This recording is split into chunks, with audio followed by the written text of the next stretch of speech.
aqui pela sua vice-presidente, professora Tota. É um momento muito especial e comovente receber a professora Susannah Heschel aqui.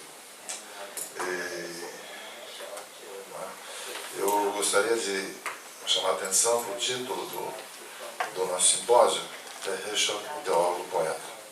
Não podia ser melhor,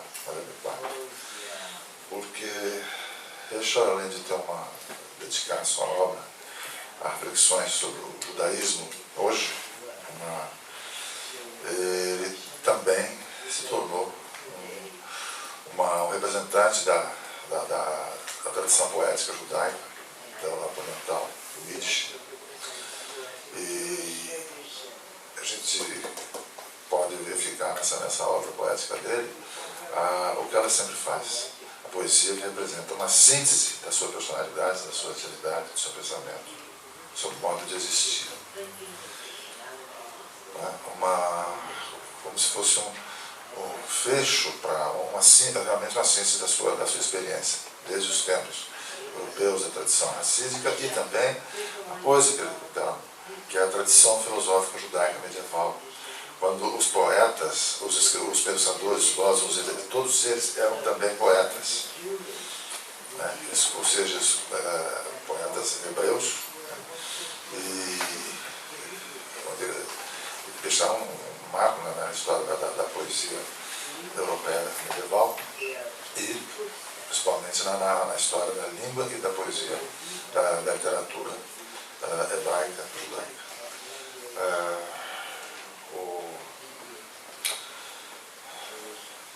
A professora Susannah Heschel, doutora, é uma destacada intelectual estadunidense, escritora premiada e autora de obras sobre questões que abrangem desde temas especificamente judaicos até a relação entre as confissões religiosas na atualidade, antissemitismo, ética, mulher, judia e também cidadã do mundo. Doutora Heschel é filha do grande rabino, que de modo coerente foi tanto autor engajado como militante, que eu preciso chamar a atenção, pelos direitos civis dos Estados Unidos, ao lado de Martin Luther King, que o considerava não somente um profeta, mas um grande profeta. Descendente de dinastia rabínicos e tal, ele traz toda aquela tradição e também o pensamento contemporâneo dentro do judaísmo, da filosofia europeia e internacional. Eu gostaria de chamar a atenção aqui para um aspecto. Qualquer leitor que tenha um mínimo de conhecimento do debate talmúdico identificará as raízes de sua personalidade do rabino Heschel como ator do nosso tempo. Em 1940, o rabino Heschel estabeleceu os Estados Unidos, depois de escapar do nazismo na Europa. Tornou-se professor do Hebrew Union College, do Jewish Theological Seminary, nas linhas da reforma judaica e do movimento conservativo. Quer dizer, ele representava uma síntese que vem da ortodoxia com as vanguardas do pensamento judaico atual. Isso de uma forma brilhante. E completa sua inspiração em mencionados filósofos medievais da Espanha, Sefarad, que também eram poetas. E na poesia expressava a síntese de suas personalidades. Na poesia completa-se a síntese do pensamento filosófico, teológico, histórico e pessoal, síntese que se abre num leque multidimensional, como podemos ver no seguinte poema, que eu traduzi do inglês, que nos devolve a vida, a religiosidade, a experiência desse homem multidão. Neste poema, especialmente sintético, Abraham Joshua Heschel se apresenta na polivalência de sua atemporalidade. Deus me segue por todo lugar. Roda uma rede de olhares ao meu redor. Aquece minhas costas cegas como o sol. Deus me segue como uma floresta por todo lugar. Meus lábios, cheios de admiração, são totalmente sensíveis, mudos, feito criança que bobeia num antigo lugar sagrado. Deus me segue como um calafrio por todo lugar. A vontade em mim é de repouso. A demanda dentro de mim é ergue-te. Vê como visões proféticas são desprezadas nas ruas. Vagueio com meus delírios iguais a um segredo num longo corredor através do mundo. E algumas vezes eu vejo, no alto, sobre mim, a ausente face de Deus. Deus me segue pelos bondes, pelos cafés, e é somente com o fundo dos olhos que alguém pode ver. Como os segredos amadurecem, com as visões vêm a ser. Esse poema que resume a experiência toda, me parece, do rabino, do poeta do homem, do Heschel, que tinha uma consciência muito plena do seu papel e do seu compromisso com o judaísmo e com o homem, no sentido amplo, geral. Muito obrigado.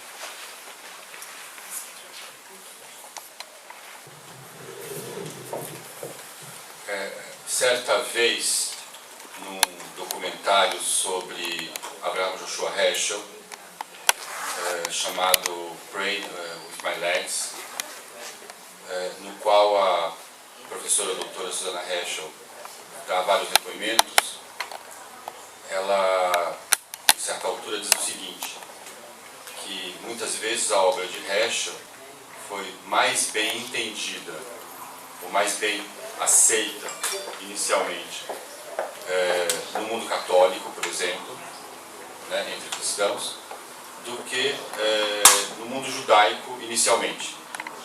Porque algumas questões as quais Heschel se debruça são questões que no mundo cristão são também temas muito importantes. Então, assim que um teólogo italiano, professor em Roma, né, chamado Giovanni Tangorra, entendendo muita coisa sobre a obra de Heschel, o chama num artigo de Il Teólogo Poeta. E foi deste artigo, né, o título deste artigo, que veio o título deste simpósio internacional.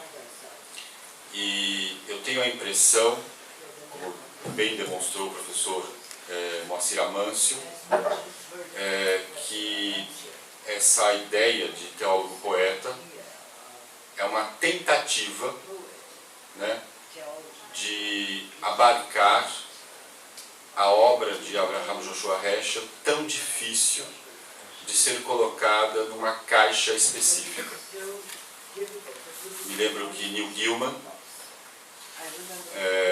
falando sobre Heschel, ele discute sobre o aspecto filosófico de sua obra. Mas aí no aspecto filosófico da obra de Heschel, vem então uma questão. Pode uma obra filosófica ser tão literariamente maravilhosa? Será que isso não é outra coisa? Será que esse texto, que além de informar, ainda nos inspira, será isso filosofia? Então ele percebia, como é que eu vou dizer, uma dificuldade de demarcar a obra de Heschel apenas como filosofia. Da mesma forma, eu diria, quando Tangorra percebe Heschel como filósofo, também ele percebe a dificuldade de demarcar sua obra apenas no campo da teologia. Aliás, uma coisa complicada em termos judaicos também, mas essa é outra história. E então ele faz esse hífen, né? Ele diz teólogo poeta. Como demonstrou o professor Moacir Amâncio agora na sua fala, e como amanhã o professor Isidoro Abramovich vai nos presentear, Heschel inicia sua obra como poeta. Mas iniciando sua obra como poeta, ele também nos mostra um outro lado que, de algum modo, vai além do mero intelectual acadêmico, que ele nunca quis ser. Né? Quando ele disse que ele não queria ficar na torre de cristal, né? Ele já dizia isso, que é um aspecto que no dia teológico seminário não era muito bom para o Heschel, né? Que era esse aspecto místico de sua obra. Então Heschel é um teólogo, é um místico, é um filósofo, mas é alguém que também se preocupa em sair da torre de cristal e realizar aquilo que ele percebeu desde sua tese na Alemanha, Die Prophetic, que depois virou The Prophets, espanhol, Los Profetas, publicado pelo Seminário Rabínico também, né? Em que ele tira como uma das lições mais importantes que esse Deus cheio de emoção, cheio de patos, ama e quer o bem do ser humano. E tudo que é apresentado como qualidade divina, como bem diz, aliás, escreve Levinas, os atributos divinos não são ditos no indicativo, mas antes no imperativo. Ou seja, se Deus ama o humano, nós devemos entregar este amor. Eu me lembro que no JTS, na época que eu e a Mônica estudamos lá, tinha um grupo de estudantes que criou uma ONG, né, para levar comida aos homeless em Nova York. Não sei, hoje em dia, mas na época tinha muito homeless, e o nome que eles colocaram era um nome muito, de alguma forma, inspirado, eu diria, em Heschel, em que era o seguinte: God loves, we deliver. Né? Deus ama, mas quem vai entregar esse amor? Essa é a nossa mitzvah. Né? O pensamento de Heschel, tão difícil de ser colocado numa única caixa, tem esse tom que o torna tão especialmente importante para este momento da civilização.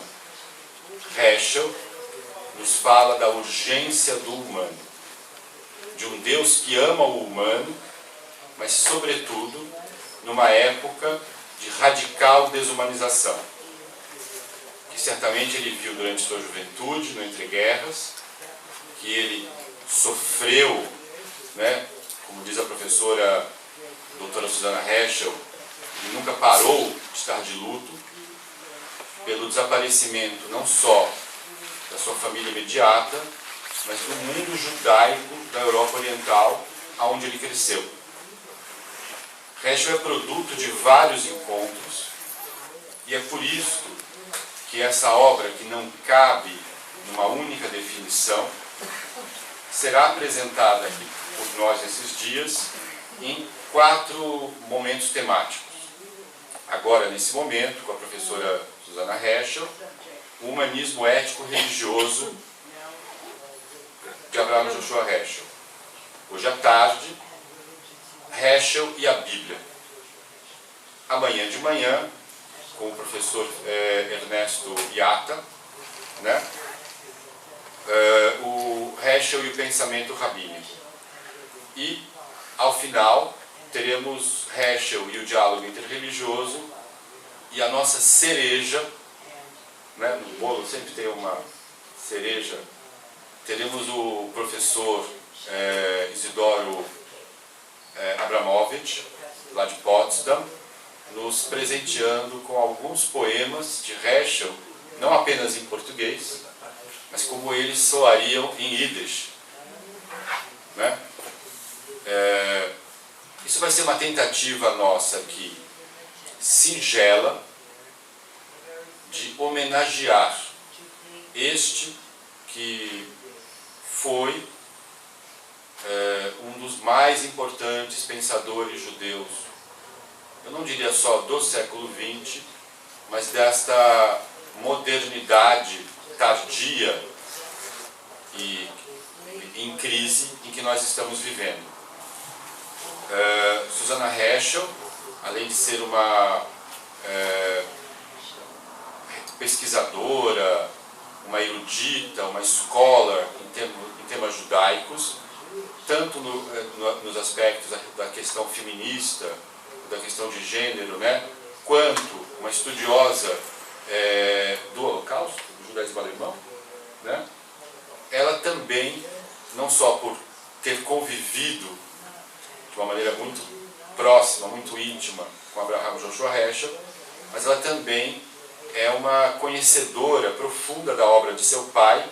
E aqui eu queria apontar o livro que ela editou, né, Moral Grandeur and Spiritual Audacity, né? Grandeza moral e audácia espiritual, uma coletânea, magnífica coletânea, de artigos de Abraham Joshua Heschel, aonde a gente é presenteado com esse calendoscópio de aspectos da obra deste grande homem. Então, com vocês, a professora doutora Susannah Heschel.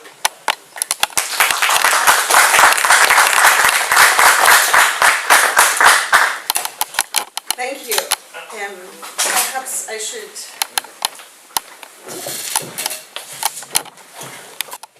thank you very much. It's wonderful to be with you. I assume everyone understands English. There is translation if you have an earphone, yes. I want to thank the university, the Jewish Studies program, Professor Amâncio. Thank you for your very beautiful words about my father. And I thank you so much, Rabbi Leone, for inviting me here and for organizing this symposium. And it's good to be with Rabbi Ernesto from Buenos Aires as well. And to meet some of you here in this Jewish community. I am deeply moved by the appreciation for my father here in Brazil.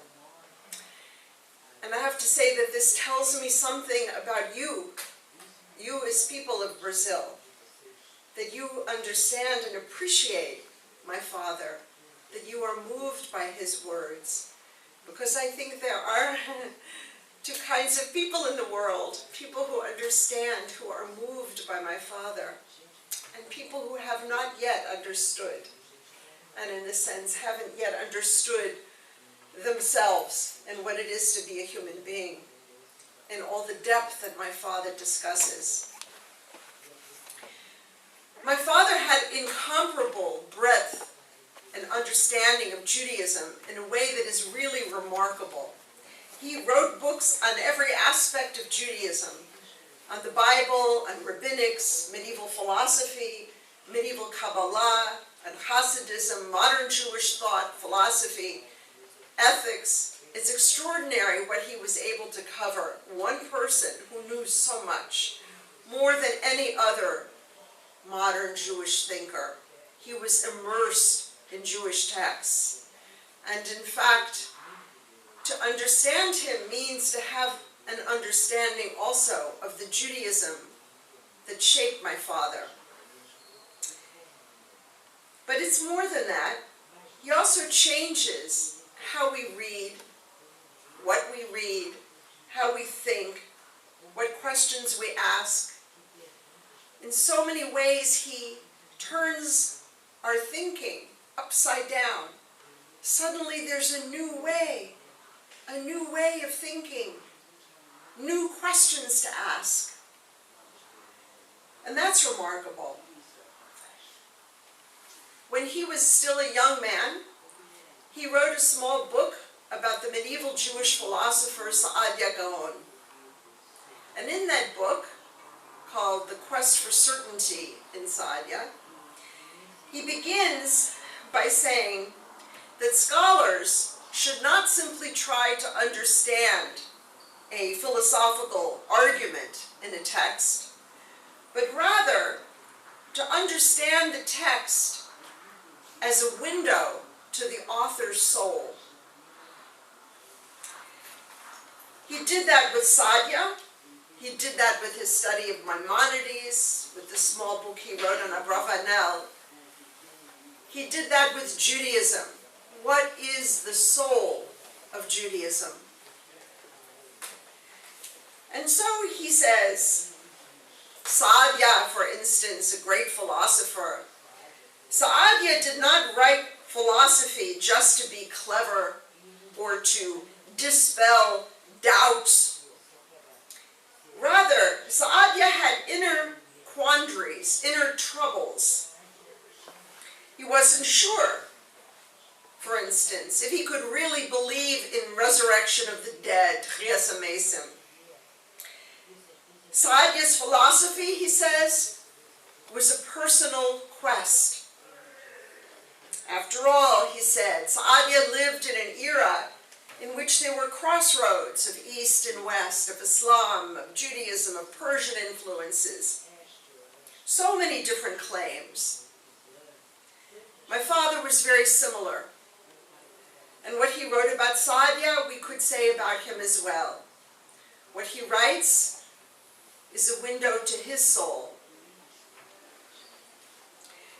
And you know, many people tell me that when they read my father's work, they feel very close to him. So often they tell me they read his work and they have the feeling that he understands them.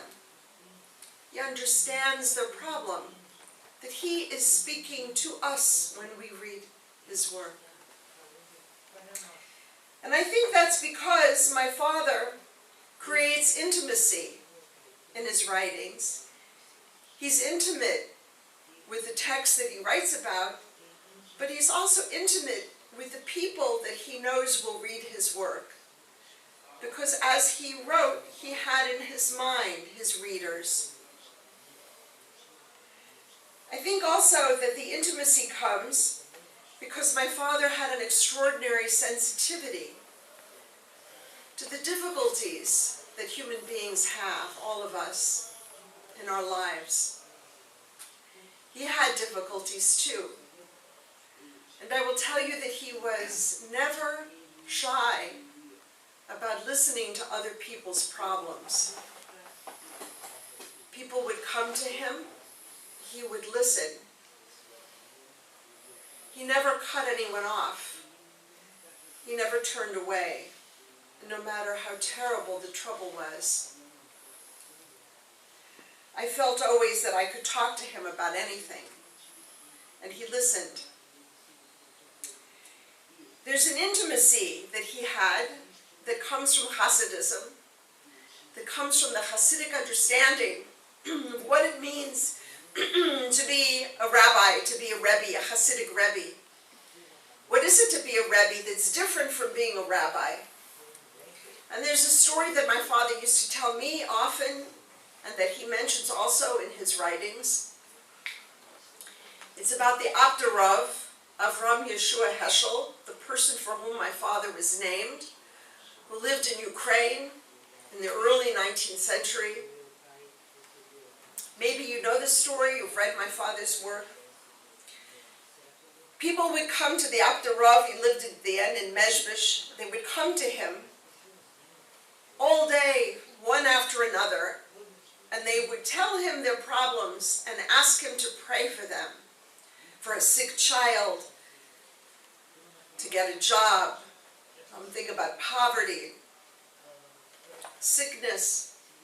And one day his assistant asked him, how do you remember all of these people who come to you?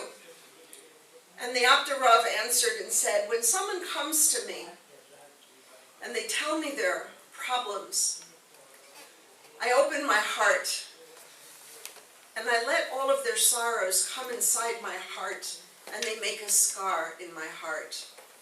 And when I go to pray, I open my heart to God and I say, look at all these scars. And I think that tells us something about what it is, first of all, to be a rebbe, to listen to people in a way that their problems come and make a scar in our heart. That's what it is, really what I think we all want to be listened to in that way, or to have the capacity to listen to other people in that way. And my father was that kind of person. And that kind of intimacy, that resonance to other people, that, for my father, that is what Hasidism is about. That's the soul of Judaism. And it's the soul of every human being if we let it be. It's an intimacy. It's also what kavanah means, about devotion to God. Intimacy like that. To be listened to by God, but also from my father. that we can listen to God in that way. Because prayer is not simply how we speak. God also prays, and I'll come to that in a moment. My father used to say that he grew up surrounded by people of religious nobility. Religious nobility, which I think is an amazing phrase, religious nobility. It's hard, I think, for us to imagine what it would mean today to raise our children in an atmosphere of religious nobility. My father was the youngest. He was a mischievous child. He studied all the time. He didn't play games. But his older sisters would tease him. They adored him. He was adorable. When he finally had a child, I'm an only child, my father had a chance to play games for the first time in his life. And he had great pleasure in experiencing through me vicariously a bit of childhood, fun and play. But my father was only 9 years old when his father died.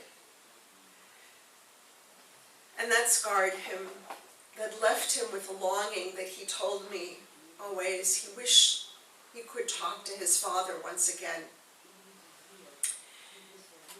My grandmother was very poor, and my father grew up in poverty and understood what it meant. His hands were permanently swollen. They had been frostbitten so many times. When my father lived as a student in Berlin, he was very poor.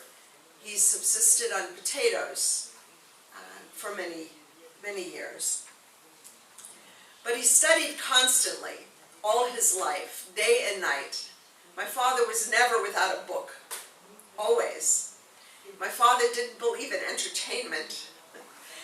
He did believe in celebration, and he knew how to celebrate. When there was a special occasion, my father created an atmosphere of celebration. But entertainment was passive, and my father wanted to be engaged all the time, engaged with people, with ideas, so he was reading and thinking and writing. I want to say a word about his doctoral dissertation, which he finished in December 1932 at the University of Berlin.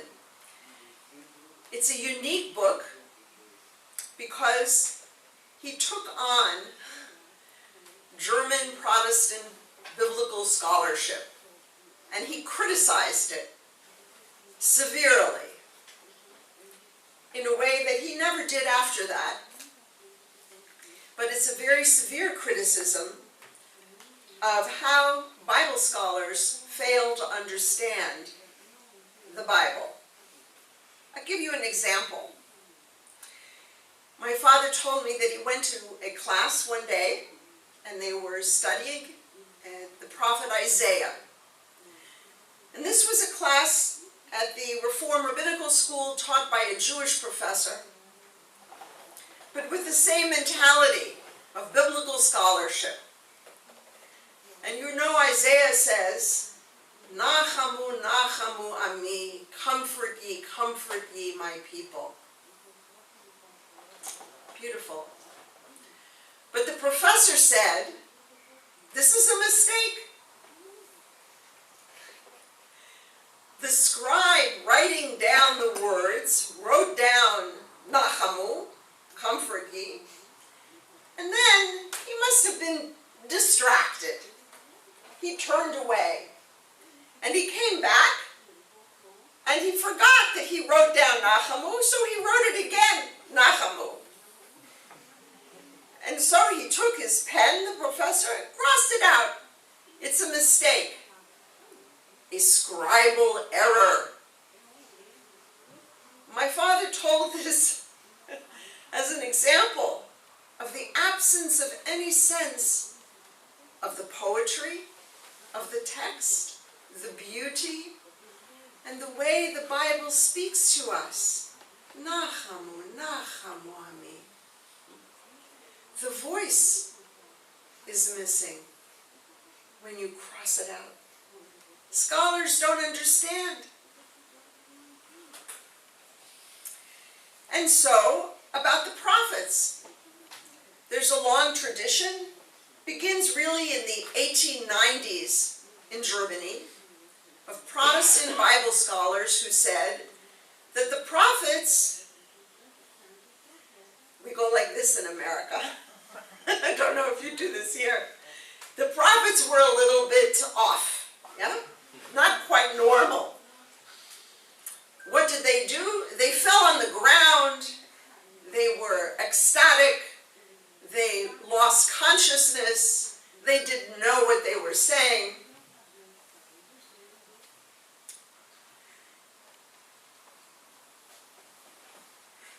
Now, there was a tradition of Jewish thought in the modern period that said that the prophets had a message, the message of justice, the message of God.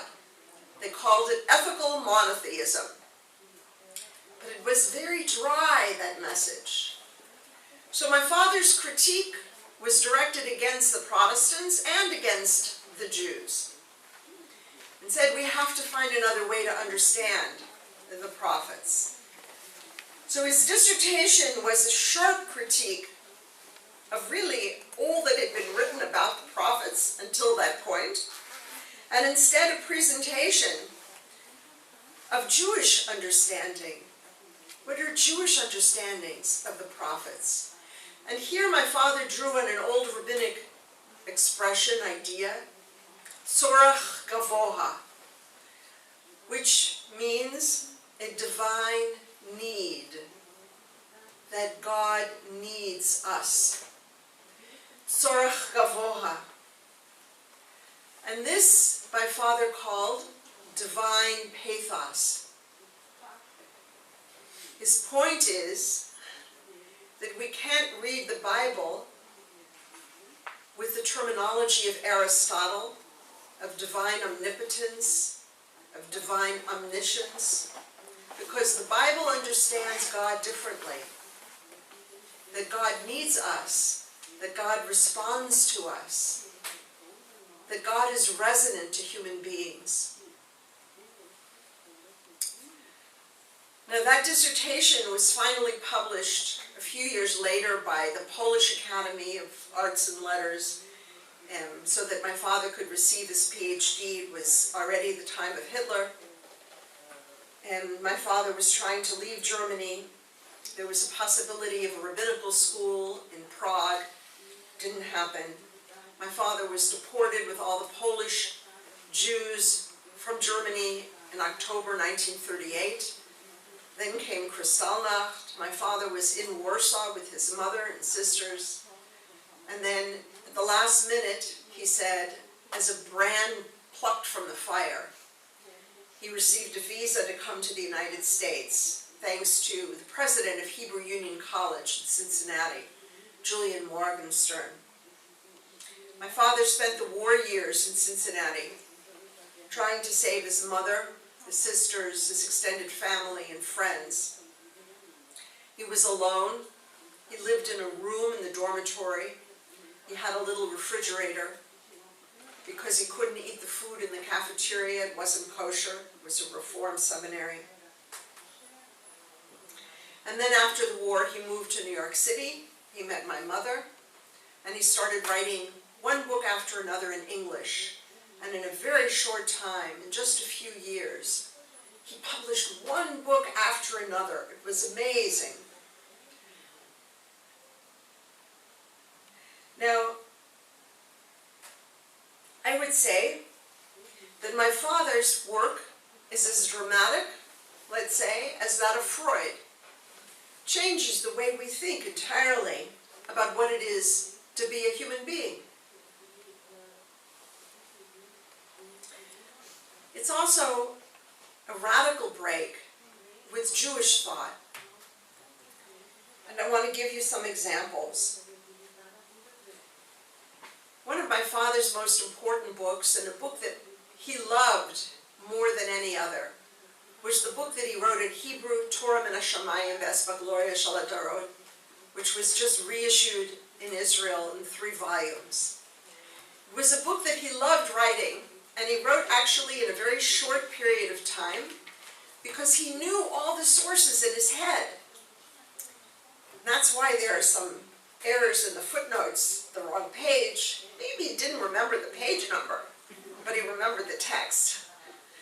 But it's a book about rabbinic thought.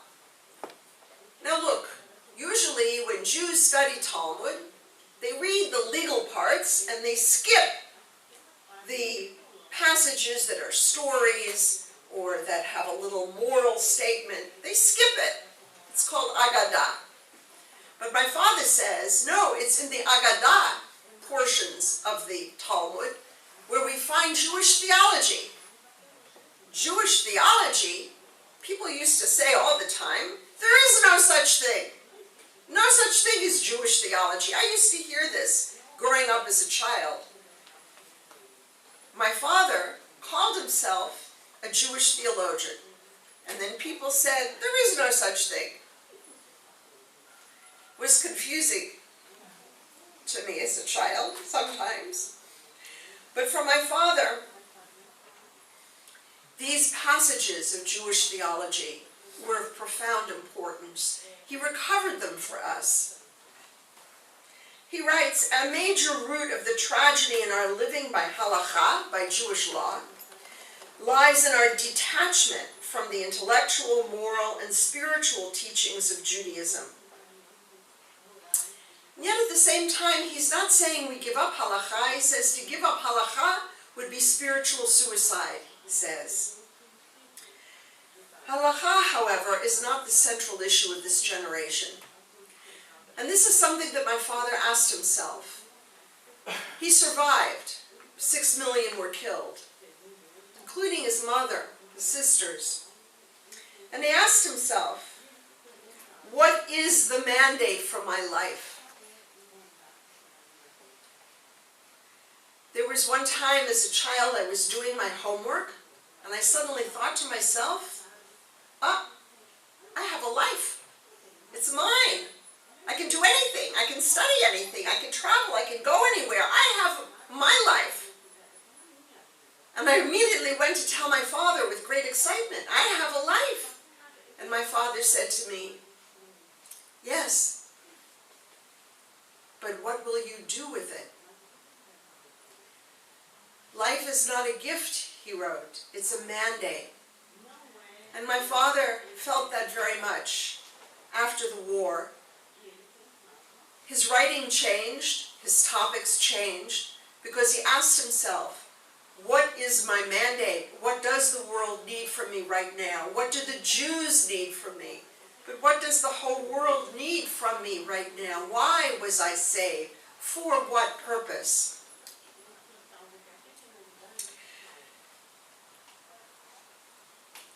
For one thing, my father felt it was very important for Judaism to move outward, but also to let the world in, not to live in an enclosed way. You know, Walter Benjamin spoke of writing as a writing of the ruin, rescuing the luminous fragments of life. And my father, I think, rescued what is luminous in Judaism. What is luminous? He writes in The Earth is the Lord's, Judaism is the least understood religion in the world. And that's what he wanted to do, to give us Judaism, to give it back to Jews, but to give it to the whole world. Because he felt already as a student in Berlin, these Bible professors, great professors of religion, that they had much to learn from Judaism. They didn't understand religion. With all of their theories of holiness, they had never experienced it. They didn't know. At the same time, my father saw what happened in those days in the war as the collapse of Western civilization. And now, he said, what we have is the afterlife. We're living in the afterlife, he said. Indifference, he said, that's the trauma. He said in a Yiddish speech once, I often sit and wonder, perhaps our souls went up in flames along with their bodies in Majdanek and in Auschwitz. Perhaps we need someone to recite Kaddish over us, for us, because we have lost our souls.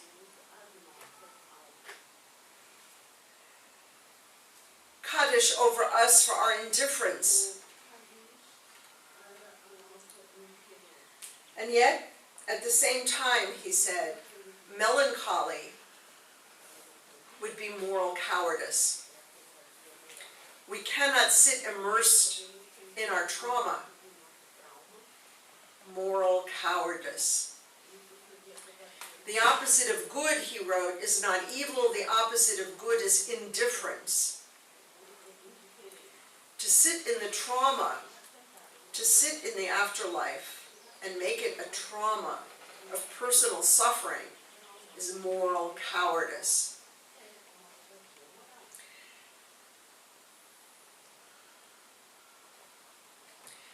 There were in those days two paths in the United States among the Jews.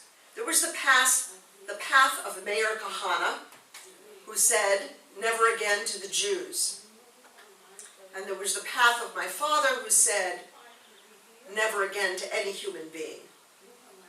It was my father alone who said over and over, Auschwitz and Hiroshima. You don't find that in other Jewish thinkers in that era. There are some scholars who answer questions, and there are extraordinary scholars who give us new ways of thinking. Some like to reconcile conflicting views. Some like to smooth over problems. One of the most influential books in my father's lifetime was written by Ephraim Urbach, a professor at Hebrew University, called Chazal, The Sages in English, a book about rabbinic thought, in which Urbach tried to show that the rabbis had the same ideas, ultimately, as Plato and the Greek philosophers. All the same, just as good. Something you don't find in my father is apologetics. He never tries to say that Jews are just as good as Greeks. He says Judaism is different. We have a different path, a different way of thinking. He was different also from other modern Jewish thinkers in the way he wrote about Christianity. And I'll come back to that in a moment. But I think one of the most extraordinary elements for my father and his work, and there's so many, but one of the most extraordinary is what he writes about prayer. You know, there is a passage in the Talmud, in Masechet Sukkot, that my father quotes in his book Torah Ben Hashemayim, where it says, as we know at the end of Sukkot on Hoshana Rabbah, we say, Ana Hashem Moshiana, God, you should redeem us. And it also says, Ani v'ho Hoshiana. Ani v'ho Hoshiana. I and Ho should be redeemed. What is Ho? It says in the Masechet Shabbos, Ho is the Kadosh Baruch Hu, it's God. We say on Hoshana Rabbah, in our liturgy, in the Talmud, God, may you redeem us, and may you too be redeemed. It's one of the central ideas that my father develops throughout his writings. What does it mean that God needs redemption? Who ever heard of such an idea? Certainly not Plato and Aristotle. God is all-powerful. Judaism has another perspective. And it's not only the perspective in medieval Kabbalah, it's in medieval mysticism, in the Zohar, yes, but it's in the rabbinic literature as well. It's in the Torah, in the Bible, in the prophetic writings. God needs redemption. What does that mean? My father interprets the words of the Kaddish, Yiskadal v'yiskadash me'rabah, may God's presence be expanded in our world. But how is God's presence to be expanded? Certainly not through moral cowardice, not by sitting in our trauma, not by revenge for what happened to us, not by focusing on anti-Semitism. No. How do we expand God's presence in this world? My father went to Selma. My father spoke out against the Korean War. My father was involved in the Second Vatican Council. My father spoke out on behalf of Soviet Jews. My father spoke out against nuclear weapons. And by the way, my father also spoke out for the legalization of abortion. My father did these things to expand the presence of God in this world. What does it mean, God needs redemption? Redemption from what? Redemption, one thing my father writes in the epigram to Torah Ben Hashemayim. Redemption from human narrow-mindedness, from small-mindedness, from literal-mindedness, from scholars who say the second Nachamu should be crossed out, from people who have no sense of poetry. When my father went to a meeting, my school, my elementary school, when I was in the 4th grade, and they had a meeting with the parents and the teachers explained what they were going to teach this year, and my father said, "Can you also teach poetry?" Why poetry? Because poetry is the beginning of prayer, he says. To have sensitivity to poetry is the beginning to stir the soul. And prayer is the home of the soul. That's where our soul finds its home. And that's where we find our own soul, in prayer. Prayer, he says, should be subversive.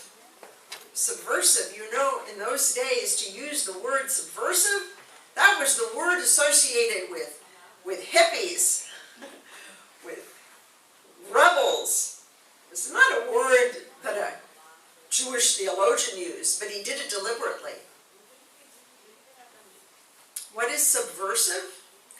He said, you don't walk out of the synagogue and pat yourself on the back and say, I'm such a good person, I went to the synagogue today. First of all, he said, a religious person can never say, I am a good person.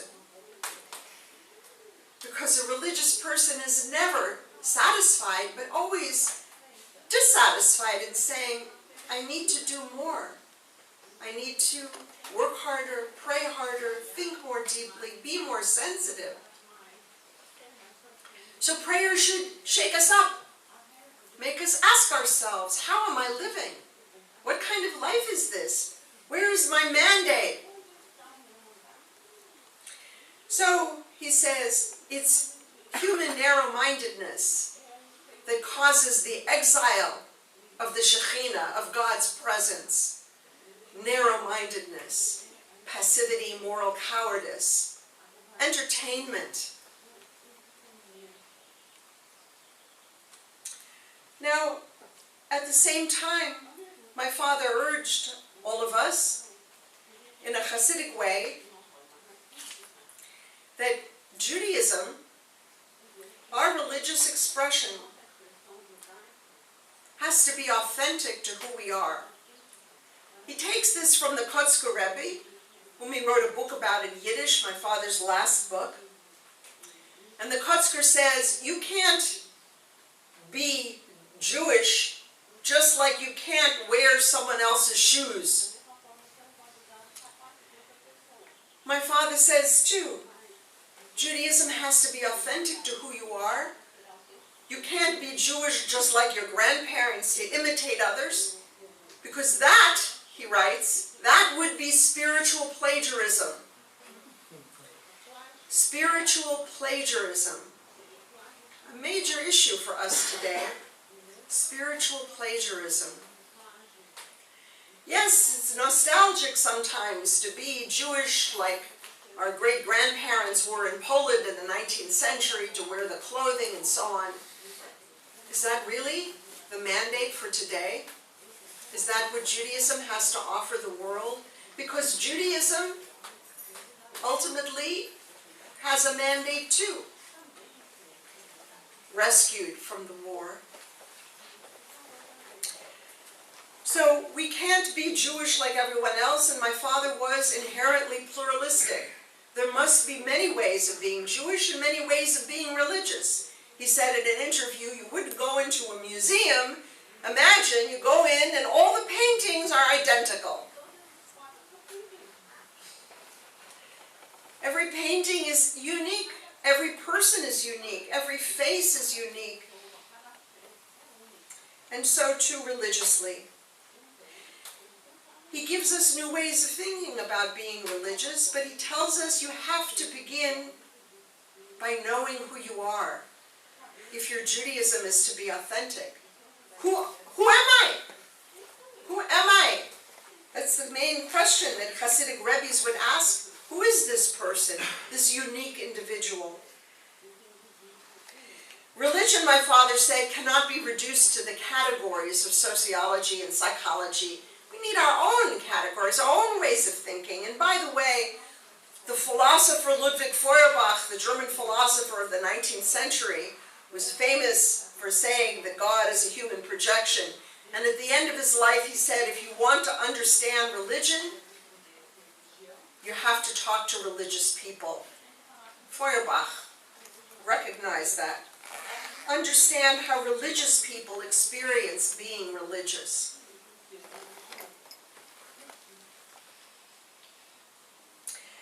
You know, after the war, there were many Jews who turned away from Judaism. There was a belief in America that orthodoxy was over. Finished, no more. No one would be orthodox. Maybe there are a few people left, they'll die out.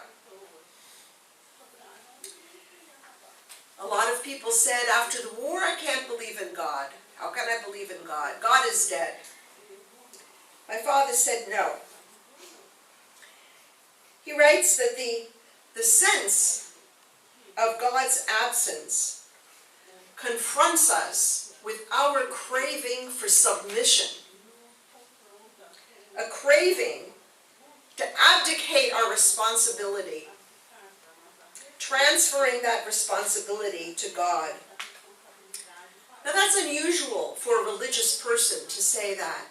We human beings have a craving for submission. But I think it's true. A craving for submission to fascist leaders, Hitler,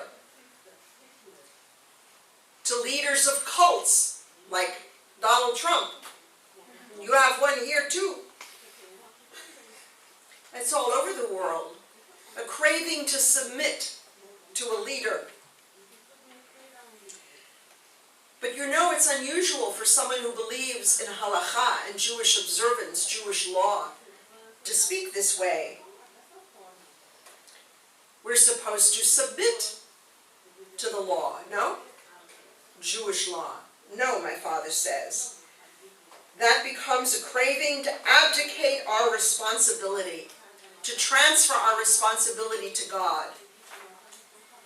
To say that God doesn't exist after the war, that's to transfer our responsibility to God.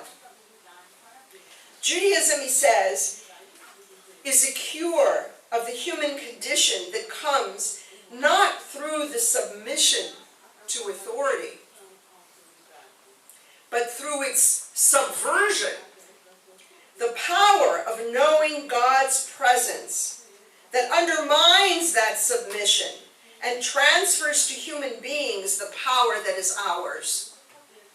Don't submit We have responsibility.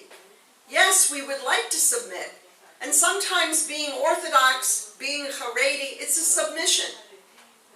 Just like saying God doesn't exist. That's a submission, an abdication of our responsibility. It's saying it's God's fault.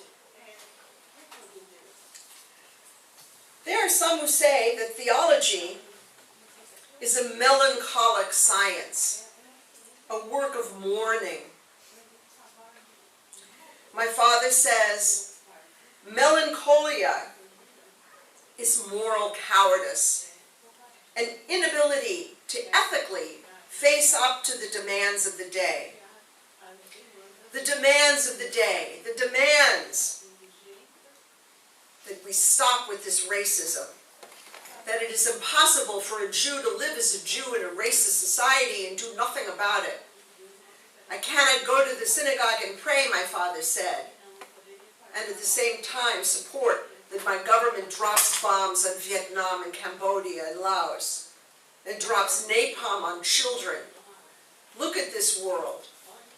We thought it was bad in 1939, now look what's going on in this world, all around. My father once went to a demonstration against the war in Vietnam, and a journalist said to him, "What are you doing here?" My father said, "I'm here because I can't pray." And the journalist said, "What do you mean you can't pray, so you go to a demonstration?" My father said, "When I open the prayer book, I see before me children burning from napalm. How can I pray? How can I have the right to pray? How do I have the dignity to stand before God when my human beings, fellow human beings, are doing this to other people, torturing human beings? And I, as a human being, stand before God and pray, and I ask God, give me redemption? Look what I'm doing." I pray, my father writes, I pray because I am unable to pray. And suddenly I am forced to do what I seem unable to do. But my father said, callousness is not immortal.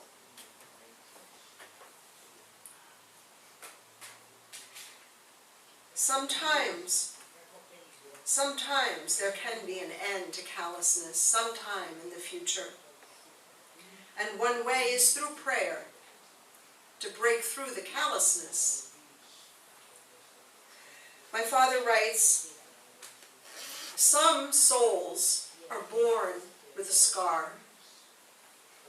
Others are endowed with anesthesia. Satisfaction with the world, he writes, is the ultimate callousness. Satisfaction with the world is callousness. The irreconcilable opposites which agonize human existence are the outcry, the prayer. That's the prayer. Here's an example of a text from the Talmud, from Brachot, page 7a. Rabbi Yochanan says, in the name of Rabbi Yossi, how do we know that God prays? We know from the verse from Isaiah, I will bring them to my sacred mountain and let them rejoice in my house of prayer. And the Talmud then says, it doesn't say their house of prayer, it says my house of prayer. And we learn from this that God prays, my house of prayer, God's house of prayer. But then, what is God's prayer? Rabbi Zutra Bartovia said in the name of Rav, here is God's prayer. May it be my will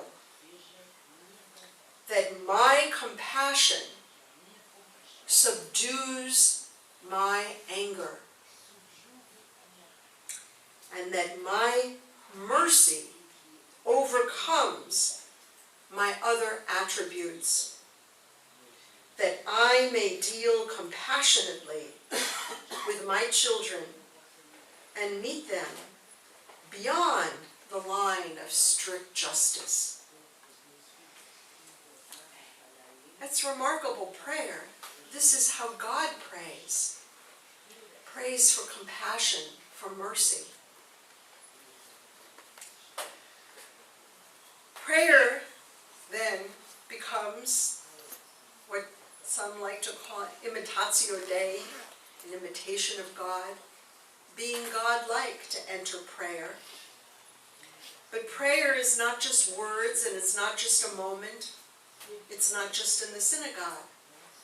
Prayer becomes life itself. When my father went to Selma, Alabama, to march in 1965, it was a march for voting rights, the basic right of citizenship for Black Americans, a right that has now been eroded by Chief Justice John Roberts of the Supreme Court in the United States, further eroded by the Republican-controlled state legislatures in the United States, which is, let me just translate that, it is a way of removing, denying, eradicating citizenship from Black Americans. Citizenship that only came late in the 19th century, and they now want to take it away. Not to be able to vote is to be told you are not a citizen of the country. Just to be clear about that. That's what's going on. That's what Trump is doing. That's what the Republican Party is doing in the United States. Just to be clear, some can be citizens, some cannot. And that includes, by the way, in addition, people who are disabled. So, my father went to Selma, and in that march was the third attempt of a march from Selma to Montgomery. The President of the United States then, Lyndon Johnson, a Democrat, supported the march and sent federal troops to protect the marchers. I remember it vividly. It came at the last minute, these federal troops of protection. And my father received a telegram on Friday afternoon asking him to come to Selma on Sunday to march from Dr. King. And it was a very nervous Shabbat for us. At the end of Shabbat, when we made Havdalah, the prayer at the end of the Sabbath, and we went downstairs, my mother and my father and I, in the elevator. We lived on the 8th floor. We went down, we went outside, and there came a taxi to take my father to the airport.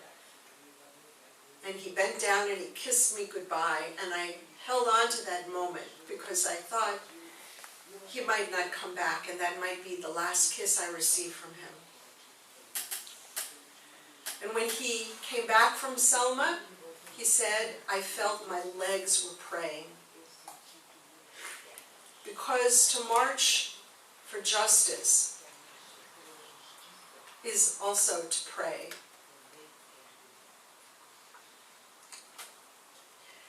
Now, my father said, and I hope I haven't spoken too long for you. I'm going to come to it.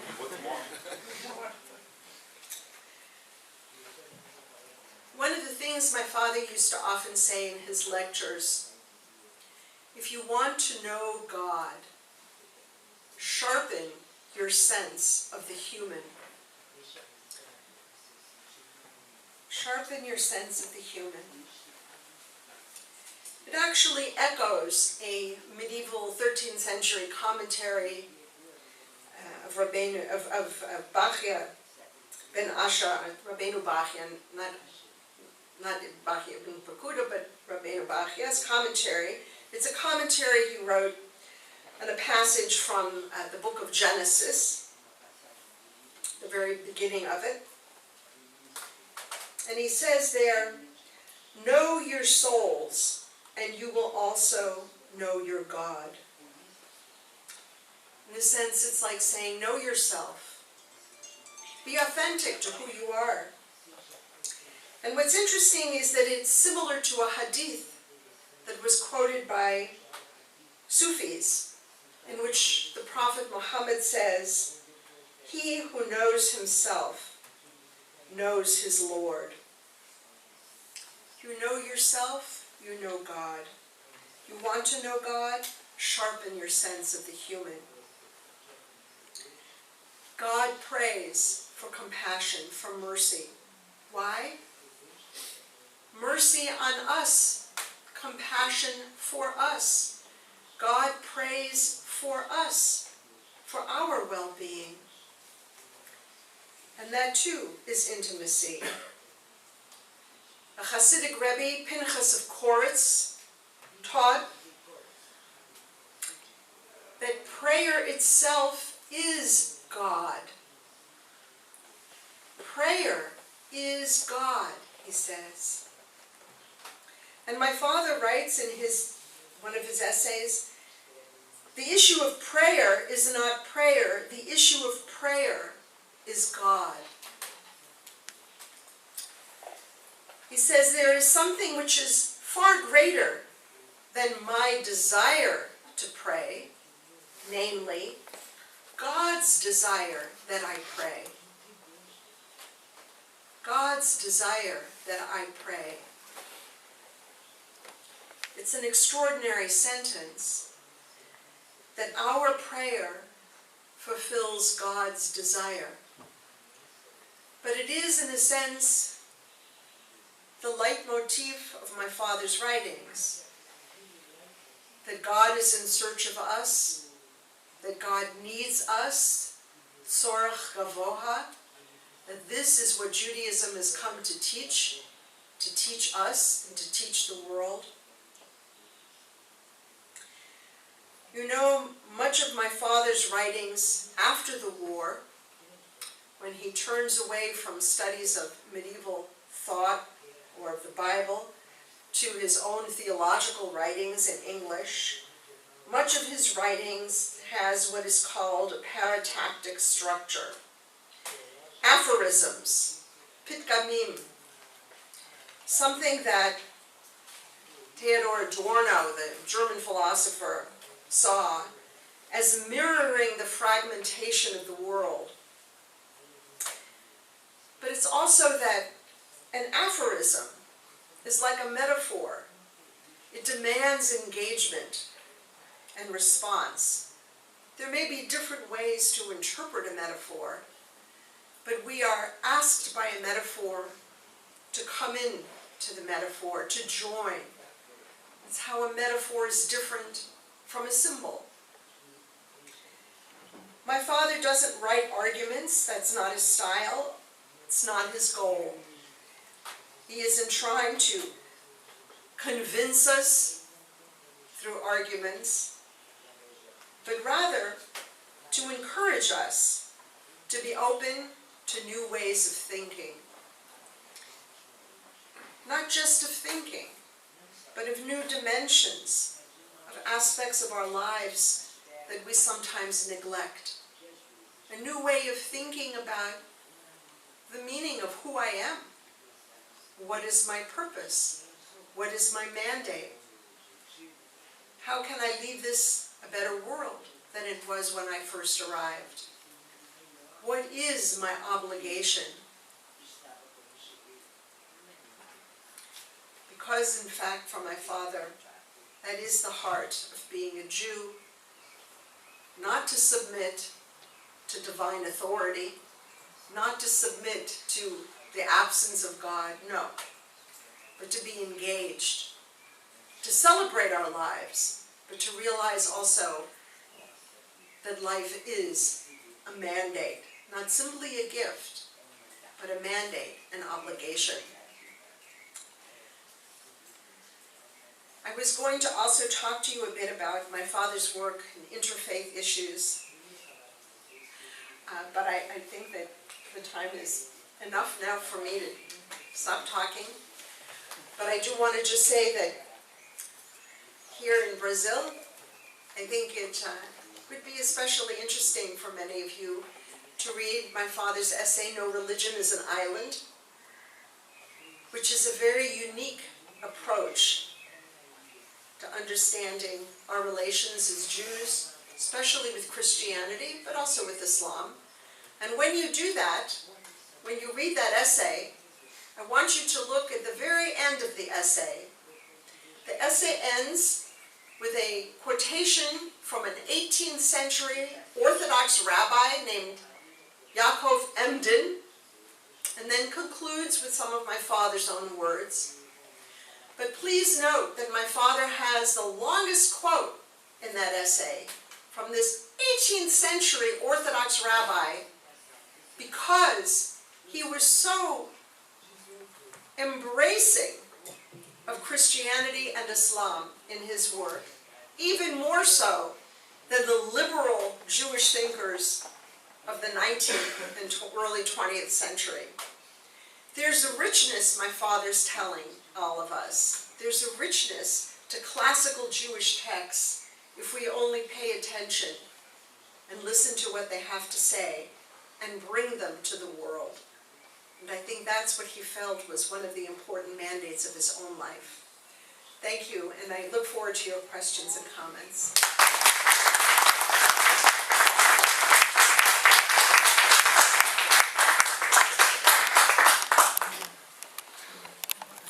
A gente vai passar agora para as perguntas, mas justamente por conta das intérpretes, eu vou pedir para quem quiser fazer uma pergunta da plateia, venha até aqui o microfone para poder fazer a pergunta e elas escutarem e ser traduzido para a professora Susannah Heschel. Então, eu vou começar aqui com a minha pergunta, essa oportunidade única aqui. Professora doutora Susannah Heschel, por volta dos anos 50, 60, 3 diferentes filósofos judeus usam a mesma imagem para falar da nossa época. Max Horkheimer escreve acerca do eclipse da razão. Poucos anos depois, Martin Buber, já no final da sua obra, escreve um livro cujo título é O Eclipse de Deus. E pouco tempo depois, Abraham Joshua Heschel, naquele magnífico livro Who is Man? Quem é o Homem?, fala em termos do eclipse da humanidade. Então essa imagem do eclipse, interessantemente, acontecendo em 3 pensadores logo após o Holocausto, talvez pegando 3 aspectos diferentes desse eclipse. O que eu gostaria de pedir é que você pudesse explicar um pouco mais o que é o eclipse da humanidade e essa urgência que Heschel sente em nossa época. E se isso continua.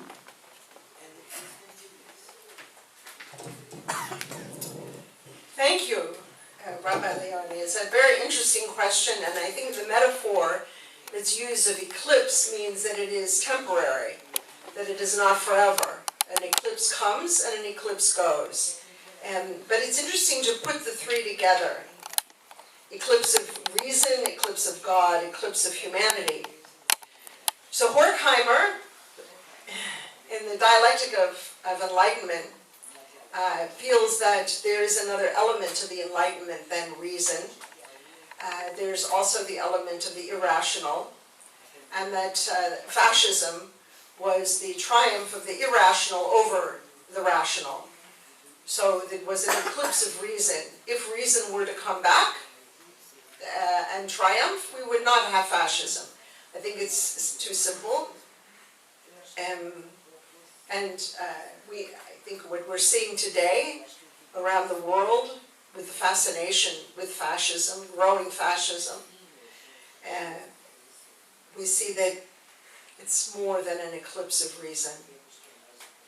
For Buber to say eclipse of God, my father rejected that because my father felt that putting responsibility on God is a kind of abdication of our moral responsibility. So the difference between saying God controls the world, and humans also have responsibility. My father would say, the question to ask is not, where was God that has such hubris, but to say, how does God continue to have faith in us, given how we behave? How can we even have hope for the future of humanity when we see throughout this world people being tortured? How does a person torture another human being? Before I came here, I read Bernardo Kuczynski's book, K.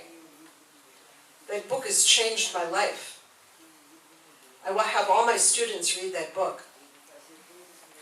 And I felt I'm coming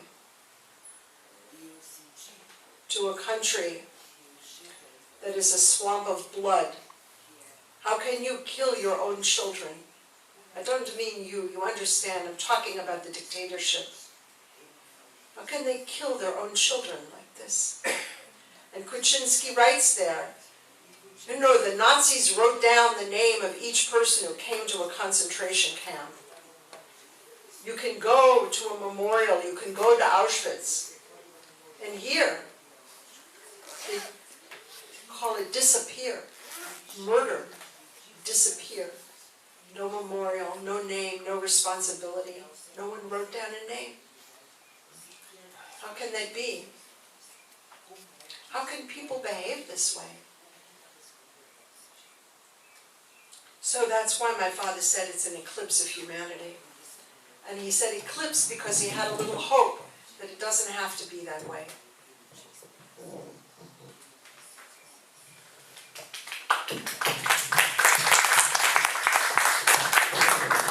You don't know how meaningful it is, not only for the time of dictatorship, but even for today in Brazil. It's not something that is historical. Who else? Boa tarde, muito grande prazer.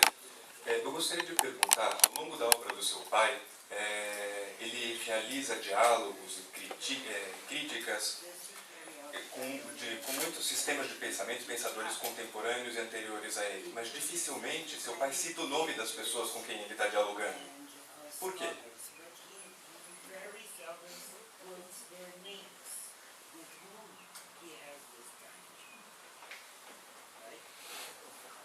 Por quê? What? Okay, yeah. This is true. He disagrees with the argument, but not with the human being. And I think he does this out of respect, and to say that his argument is not with a person. He disagrees with an idea. And I like that. I appreciate that. But I will say, in his dissertation, it's different. Before the war, he was very clear in naming names in his dissertation. This scholar, that scholar said this and that. So it's different after the war. And maybe, I think, my father was so deeply affected that he felt he didn't want to say something bad about a human being. And so he didn't do that. But it's, I think, he also used to say, people get out of my work what they bring to it. People who know Heidegger know that his book, Who is Man, is a critique of Heidegger and of different social theorists. Those who don't know Heidegger, okay. Does it matter? No.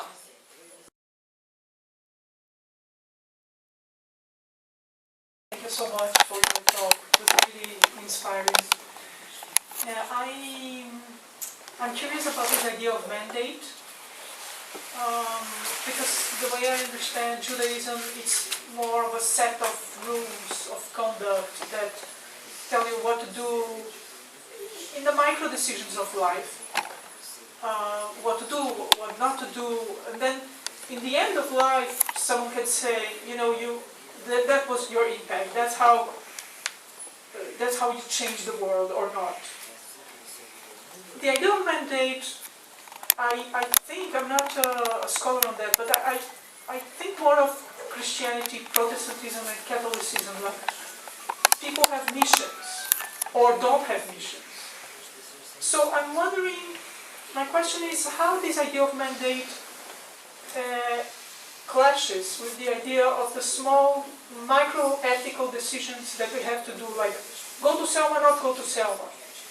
Go to the protest in Avenida Paulista, not go to the little things that we do that anyone can do, not only those who have this big mission. Like everyone confronts these micro daily decisions. Thank you. So let me tell you about an argument my father had. During the Vietnam War, my father started an organization called Clergy and Laymen Concerned About Vietnam.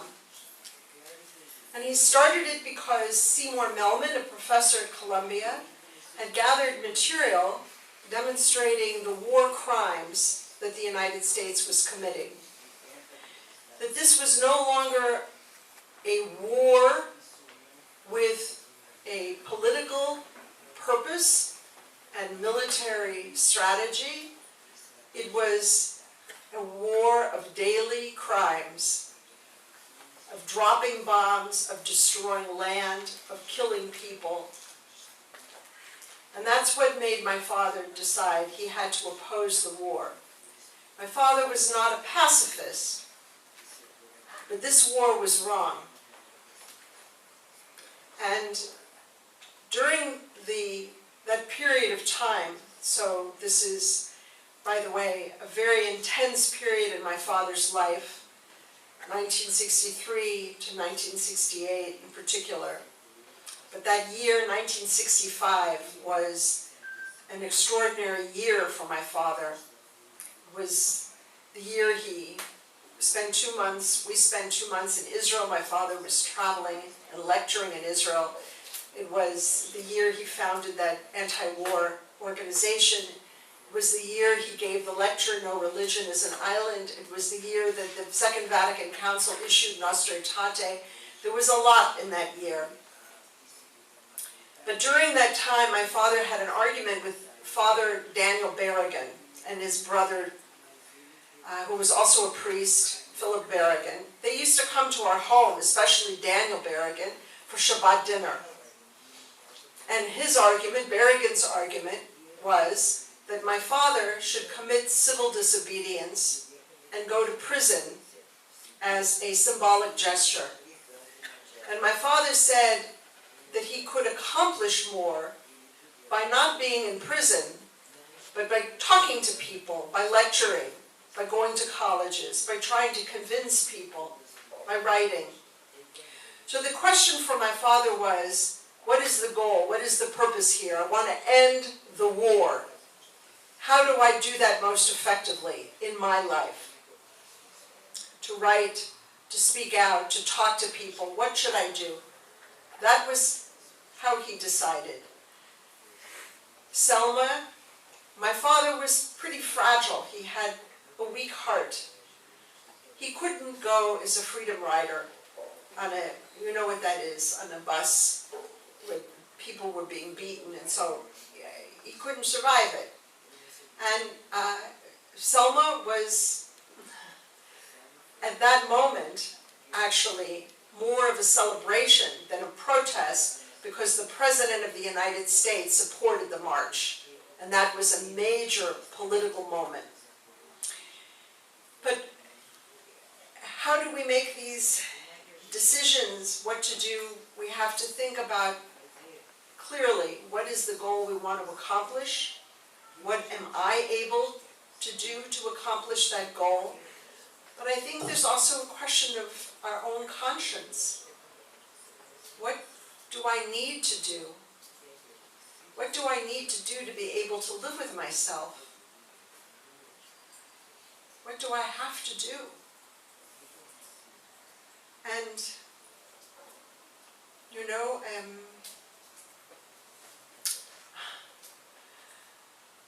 I have to say, the last few years, I look at the people who go to the rallies with Donald Trump, and he engages in mockery. He makes fun of people. He makes fun of disabled people. He makes, it's racist and it's mockery, and the people cheer. They cheer the mockery. And they see they are destroying their own dignity. How will they ever recover it? I don't know. And I think that's something we need to worry about. Because without a sense of dignity, it's very difficult for us as human beings to repent, to create a better world, to have a sense of moral responsibility. Without dignity, how do we do that? So I'm very concerned about that. And I think, in other words, that there are marches, there are writing speeches, there are writing articles, speaking out to friends, but there are also subtle ways, subtle things like dignity that we have to be attentive to. And we need to ask ourselves right now, this will come to an end at some point, but how will we recover? The Germans after 1945 had the same problem, how to recover a moral compass after what they did. And that was the 1950s. How can they possibly find their ethical footing again? The ministers asked, but so did the politicians. How do we become an ethical country where people will respect us? And I say that about the United States. How can we once again become an ethical country where people will respect us? How will we regain our dignity? And I think we should start worrying about that now.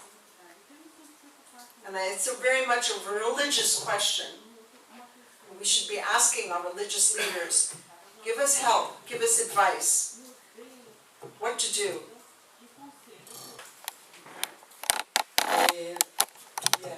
Agradecer e perguntar, uma conversa que eu tive recentemente com alunos sobre o texto da Declaração Universal dos Direitos Humanos e pensar como no momento em que ela aparece, a filosofia dos Sociais se coloca em relação a pensar que se propunha como um documento universal, como um conjunto de princípios, ao mesmo tempo em que se vivenciava no mesmo país, por exemplo, as leis raciais que ainda distinguiam os acessos civis da própria população norte-americana.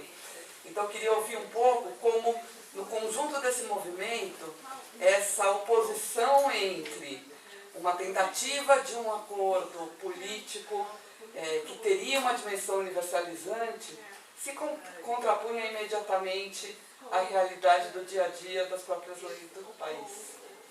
Foi uma pergunta de um aluno e eu acho que foi uma conversa que começou por um caminho interessante sobre a efetividade do que seria Kavaná mesmo, né? Do que seria as intenções de concretizar algo que vai além de um papel e de um conjunto de princípios, mas que pode ser visto como uma realidade a ser implementada e é um norte verdadeiro ao ser buscado dentro de uma sociedade. Eu queria saber um pouco como o Rabino Heschel se relacionava com esse tema, se ele chegou a se relacionar com esse tema, escrever sobre isso, posição.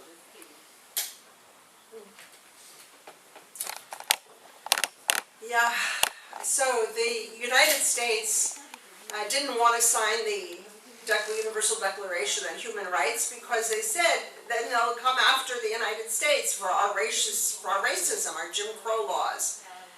And that's exactly the problem. And in the United States, there is a political movement of contempt for the United Nations, which I think we see in other countries as well. And a sense that there is no universal human. Yeah. So,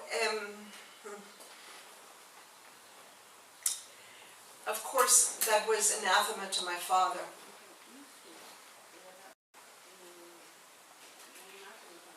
I said earlier, Mayor Kahana said, never again to the Jews. My father said, never again to anyone. It was universal. I know my father would be very upset by the politicians who are rising today in Israel, Smotrich and Ben-Gvir, who may end up with 15 seats in the Knesset. My father would be appalled by that. There is Jewish racism also, and that's something we have not paid enough attention to. At least I see in my colleagues, my friends in the United States. Racism in Jewish texts, including some of the texts that I otherwise love. In Hasidic texts and Kabbalistic texts, it's there. We all have this. We also have contempt for women. The dignity of women is not valued the same as the dignity of men, and the rights of women, and the lives of women. There are aspects of the Torah that I think would count as criminal. Sota is one passage, for instance. Sexual assault. So that sense of the universal, the human universal, seems to be something new in Jewish thought, classical Jewish thought. But I think there are also intimations of it, which is why I mentioned Yaakov Emden, for instance. And I think that's something that my father brings out, certainly in his book, Who is Man, but elsewhere. Judaism is not unified. There are different views, and my father doesn't try to reconcile them. He says there's this view and there's this view. Different understandings of revelation, for example. They coexist. But I think we have an innate moral conscience, and we know what's right and what's wrong. And the idea that some human beings are more precious to God than others is a denial of God. My father was very clear about that.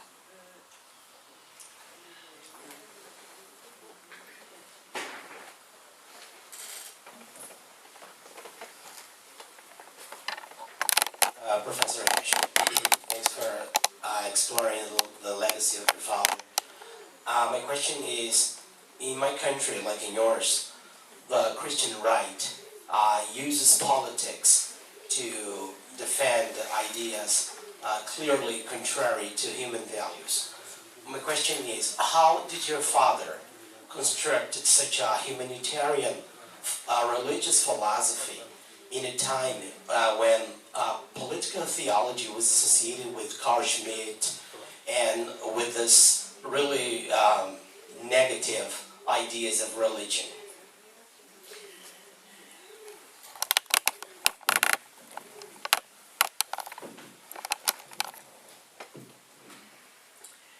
So you're asking several things, and they're all important, and they deserve more than a simple, quick answer.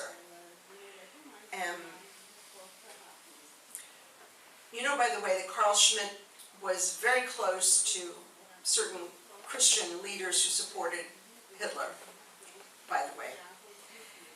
Of course, my father thought that was horrible. What can I say? It's clear. But I think the larger question that you're asking is really, what would my father say to these evangelical leaders? How would he speak to them? And how would we respond to them and to the people who were attracted to them? That's really what you're asking, no? So what would he say? You know, first of all, let me say my father was a very gentle person. My father never talked to Christians about anti-Semitism. It wasn't necessary. When I was a child, my father often had visitors from the Vatican or from the Union Theological Seminary. Christians would come to our home for Shabbat dinner or for a Passover Seder. And in those days, it was very unusual. It was the first time. Catholics were told in America in the 50s not to socialize with anyone who was not a Catholic. For a nun and a priest to come to our home wearing religious clothing for Shabbat dinner, to come into our home and to see my father at the table pray. I could tell they were transformed by the moment. They suddenly realized that you couldn't say, this person is not going to go to heaven. They suddenly realized that as Christians, they had something to learn about God from a Jew. And it was 2,000 years since they felt that way. 2,000 years. So maybe what my father in those moments was doing was simply being a religious Jew and allowing Christians to experience Judaism at its most holy moments and have a chance to be transformed. I don't know if everyone would react like that, but I think that my father felt that we as Jews shouldn't be ashamed of being Jewish, as many were in America, that we shouldn't try to hide or live in a ghetto world, that people have something to learn about God from Jews, and maybe we can help them, and maybe that is part of our mandate today. So I think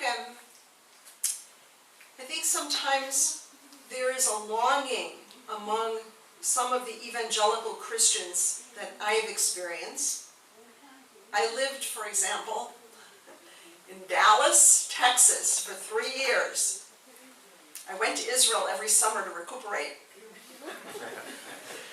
But I felt that they wanted more from their Christianity than going to church on Sunday for 1 hour.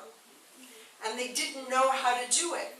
They didn't know what we know, which is that Judaism is every day. And it's in our home and not just in the synagogue. That we have a language, Hebrew. That we have customs, that we have an ethnicity. That we have little phrases we say, like Baruch Hashem and Good Shabbos and things like that. I think Christian evangelicals want to ethnicize Christianity. I think they have shtetl envy. I think they would like to be more like Judaism. And I think that might be one way of trying to say to them, look, you can have this without being right-wing politically. That is, without damning other people, without saying we're good and they're bad, without saying either you're a friend or an enemy like Schmidt.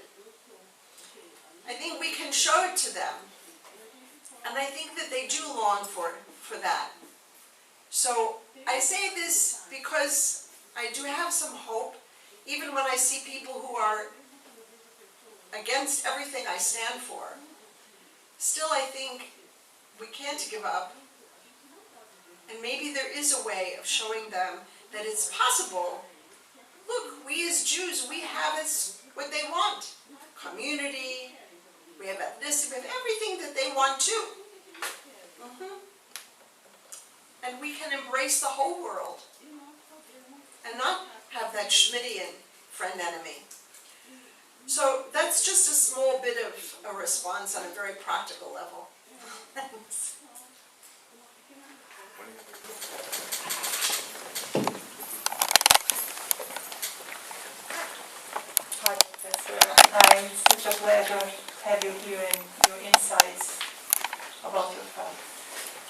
as you know, there are many understandings about revelation in Judaism. I would like to ask you, what is your father's understanding about that? Revelation. So my father wrote a great deal about revelation.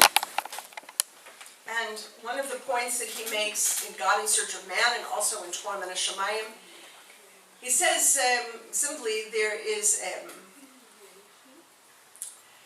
there's a way of understanding revelation in terms of the words spoken, the Torah, or as an experience. So we know that the rabbis took Shir Shirim, the Song of Songs, and they said it's an allegory of what happened at Mount Sinai. So in the Song of Songs it says, Yishakeni minashikot pihu, let him kiss me with the kisses of his mouth. What does that mean? It means that every soul stood at Mount Sinai, and God came to every soul and gave a kiss. And each soul experienced this kiss in a unique way, because everybody is unique. And so my father says it's an experience, Mount Sinai, and it's a unique experience that each person has. And we take that experience and give it expression. And the question is, a challenge for us, how many people do we allow to express? Everybody or only men? And some men. But I think what was...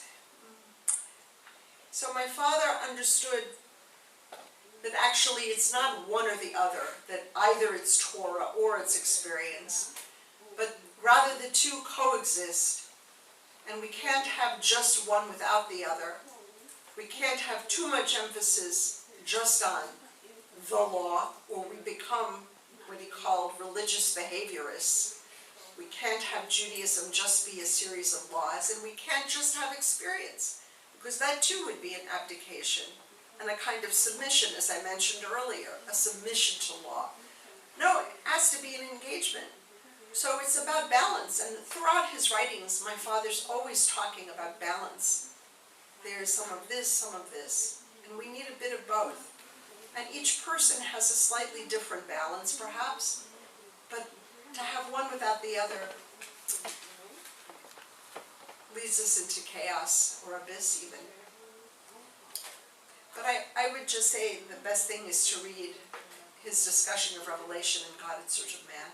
That's my suggestion. First of all, it's a machaya to be here and listen to your very insightful speech about your father. I'd like to ask you two questions. One question is, what role did Yiddish play in your family life? Because I'm very interested in the Yiddish Schreiber and the Yiddish writer aspect of your father's life and work. And I would also like to know, how did your father view the decline of Yiddish and the matzav, the situation of Yiddish towards the end of his life? Thank you very much. Thank you for the question. So my father grew up speaking Yiddish as a child, of course, and he wrote his last book in Yiddish on the Kotzker. My father's family, some of my father's family managed to get out of Europe before the war. If they didn't, whoever didn't get out before the war was killed, but a few got out, including my father's sister. My father was 3 years old when his sister got married. She was 17, and she married a cousin, the Kapitschnitzer Rebbe, and they moved to Vienna, and they got out of Vienna just before the war, and they came to New York City. So my father had his sister, my father had a brother who also got out and was in England. But with the family, my father's sister only spoke Yiddish, and my father's cousin, brother-in-law, my uncle, also only spoke Yiddish. So certainly when we were family, it was only Yiddish. And so I've said, we'll talk about it later. It confuses with my German. But and I have to say, it's really a remarkable thing that my father wrote books in 4 languages. Not many people. But So there was that aspect. The Yiddish of the religious world, of the Haredi world, the Hasidic world. Then my father was friendly with some Yiddish writers. Chaim Grada was a friend, a good friend. And there were others as well. Hillel Zeidman, you might know, was also a friend. His daughter's my friend. He was a journalist. Gershon Jacobson, who wrote for a Yiddish newspaper, was another good friend. So they were friends of my father's who would come to our home and would speak Yiddish at home. In terms of a decline, yes, my father was concerned about the way that Hebrew was becoming more important than Yiddish, and he felt that Yiddish was nonetheless an extremely important language, which is why he wrote about the Kotzker in Yiddish, because there are some things you can only say in Yiddish. And maybe there were some things that my father could only talk about in Yiddish.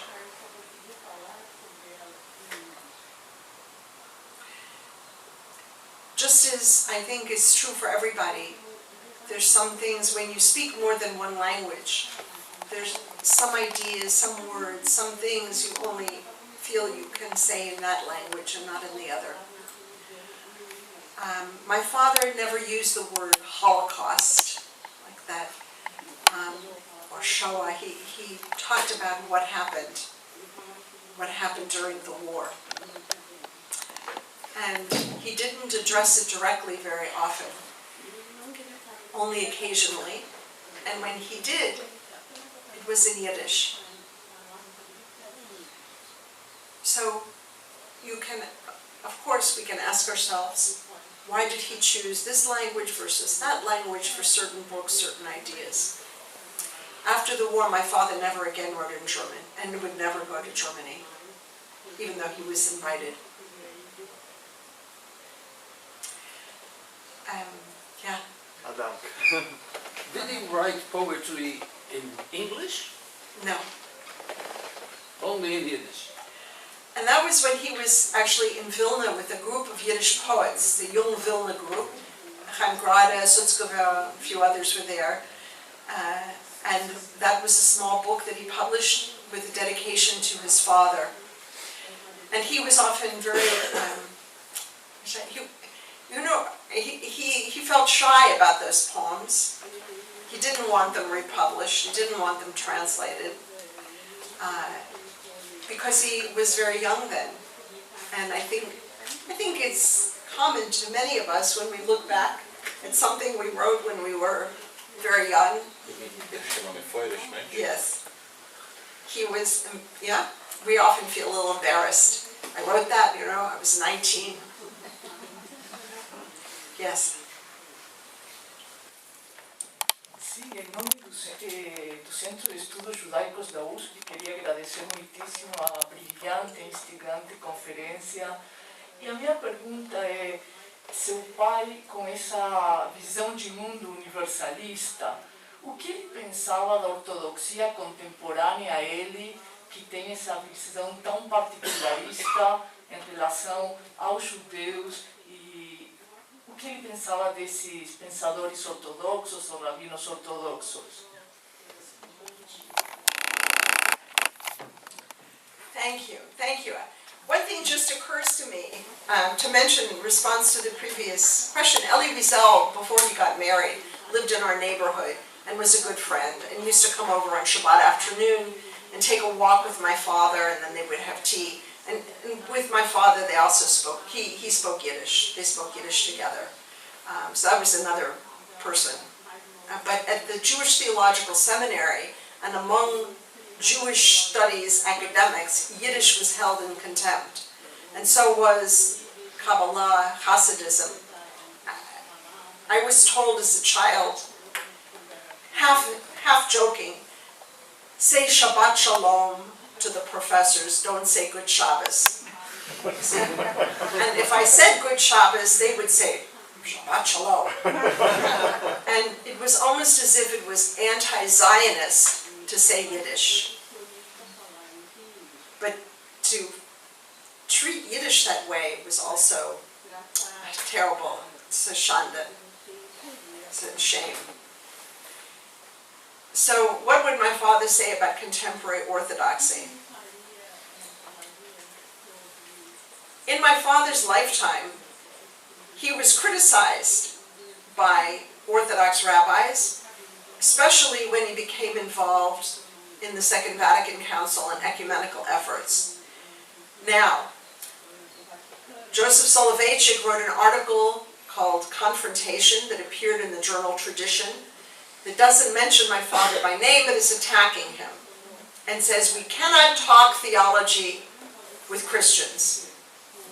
Reuven Kimmelman, who was a student of my father's, wrote an article in which he says, actually, what Soloveitchik says and what my father says, really the same thing. My father wasn't trying to discuss theology with the church. He wasn't talking to the church about their understanding of incarnation or Jesus and so forth. He didn't do that. My father, in contrast to all other modern Jewish thinkers, my father does not write about Jesus or about Paul. He doesn't. That's what all the modern Jewish thinkers love to write about. Jesus was the Jew, a good Jew, a pious Jew, and Paul started the religion of Christianity. You hear that everywhere. My father didn't do that. So in fact, was Soloveitchik really disagreeing with my father, or was he trying to write something that would make Orthodox people feel that we're a little different? All right. Norman Lamb was a major Orthodox rabbi in New York who became the president of Yeshiva University later. And he also attacked any Jew who sits and talks to the Vatican. He said was just like Esau kissed Jacob in the Bible. And the rabbis say he didn't really kiss, he actually tried to kill. He attacked. Esau attacked Jacob. It looked like a kiss, but it wasn't. And that's what Lamb said, Rabbi Lamb said. My father, any Jew talking to the Catholic Church, it looks like the Catholic Church is being friendly, but really they just want to destroy us. It's a very strong statement. And then there were Jews who wrote in the Jewish newspapers saying that my father shouldn't go to the Vatican. If the Pope wants to talk to him, let the Pope come to him. Very arrogant. And my father said, if going to Rome can help save a Jew, one Jewish life, it's worth it. Where my father drew the line very clearly was about mission, missionary work. He said to try to convert Jews to Christianity is spiritual fratricide. He said, I'd rather go to Auschwitz than give up my faith, which was very hard for me to hear as a child. So his engagement with Christians was profound, and they were actually filled with respect for him. My father had many, many serious, deep friendships in the Christian world. Very important friendships. Not just with the Berrigan brothers, of course, with Sister Mary Carita, whom you met, the artist, and with William Sloane Coffin, who was the chaplain at Yale University, with the faculty at Union Theological Seminary, the president, John Bennett, a New Testament scholar, W.D. Davies, was a very close friend. And you know what? Professor Davies wrote a very important book called Paul and Rabbinic Theology. He came from a village in Wales, and he went to study at Cambridge, and there he met David Dauba, who was an Orthodox Jewish refugee from Germany, who taught Davies something about the Talmud. And Davies then saw the parallels between rabbinic thought and the epistles of St. Paul, and he wrote a book about it, the first one. Amazing book, Breakthrough, one of the major books. The late 1940s it was published. And Davies, Professor Davies, told me privately once, he said that my father was the only Jewish scholar that he talked to who was not patronizing toward him. He would go to Jewish scholars and they would say, oh, you know, you're a Christian, what would you know about rabbinic thought? And they would talk down to him. My father didn't do that. But he was, in some sense, a bridge. And he was, of course, respectful of Christian thinkers. And my father knew a lot about Christianity. I have notebooks in which my father took notes in his handwriting in little notebooks from reading classical Christian thought. My father also, read Arabic. So in his articles on medieval Jewish philosophers, he quotes Arabic sources. He studied very hard. He knew so much. But his interest was profound and important. What would he say about the Orthodox? He would say that they're living in a ghetto. He would say that they're obsessed with Shulchan Aruch, with religious behaviorism. And what do I do? On Shabbat, can I gather the crumbs on the tablecloth? Is it permitted on Shabbat? Where's the atmosphere? Where's the Shabbat atmosphere? If you're constantly worried, oh yeah, I accidentally touched a candlestick and it's muktzah. Where is the atmosphere that we want to create? And in that sense, I think sometimes there's a parallel with the Christian evangelicals.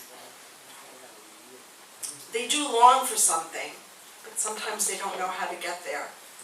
And they get there in the wrong path because they're led in the wrong direction. And I say that as someone who belongs to an Orthodox synagogue, by the way. Thank you, Professor Heschel. Could you please share with us some thoughts from your father on the interfaith dialogue and cooperation, and if he had any relations to any institution of interfaith cooperation, please? Thank you very much. Sure. Thank you for the question, the interfaith. So my father used to say that interfaith has to begin with faith. What is my faith? Do I know what my faith is?